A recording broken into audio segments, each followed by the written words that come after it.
E o presidente da Agência Nacional de Energia Elétrica, a troca de correspondências, como mostrou ontem no Jornal da Globo, começou em 2006, com a discussão sobre a possibilidade de enviar gás natural para as usinas termoelétricas e evitar falta de energia no país em caso de queda no nível de reservatório. Em setembro do ano passado, o presidente da Petrobras alertou o então ministro de Minas e Energia: o atendimento de demanda termoelétrica acima dos volumes contratados indicaria corte de consumo da Petrobras e do consumidor industrial. Em março deste ano, o ex-diretor de Gás e Energia reforçou: o deslocamento do gás natural para atender usinas termoelétricas provocaria uma desorganização do mercado de gás natural, com prejuízos para a sociedade e voltaria a consumir combustíveis mais caros.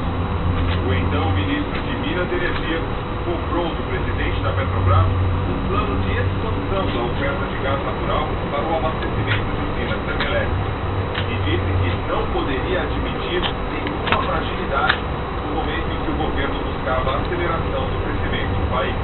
Em abril, o fornecimento de gás natural para as usinas termoelétricas virou obrigação, de acordo com o termo de compromisso assinado pelas autoridades do setor energético do país. Só que, nesta carta, o presidente da Petrobras deixou para o então ministro de Minas e Energia o descontentamento. Olha lá, palitando os dentes. O Marcelo Gabriel escreveu: a Petrobras está empenhada em cumprir os compromissos, apesar de questionamentos sobre os legais e contratuais. E acrescentou: os cronogramas acordados nos bastidores da ação da Petrobras. No momento em que o Brasil precisava de gás, a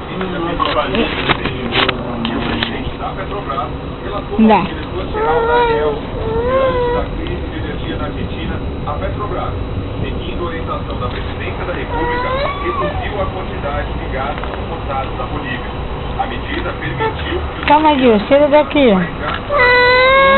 Tira daqui, esse monte de palito. pedindo a revisão do texto. Calma. E nos últimos dias tirou gás natural para enviar as Joga fora.